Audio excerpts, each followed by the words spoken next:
Then we have another solution called semaphore. These are simple synchronization tool.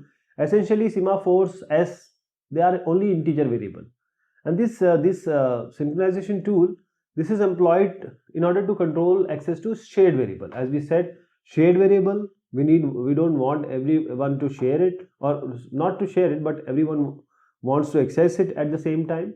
So only one process may at any point in time change the value of share variable. This is what is the requirement. So now this semaphore S, as I just said, these are integer variable only. They can only be accessed by two standard atomic operation, wait and signal. Wait and signal. So wait will do what?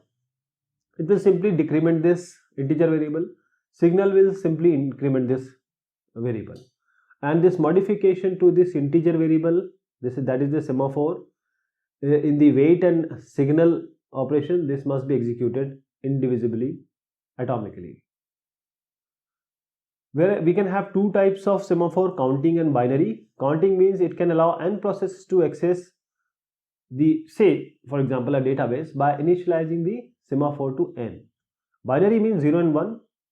So n process now here in this case, they share a semaphore which is, let us call it as a mutex.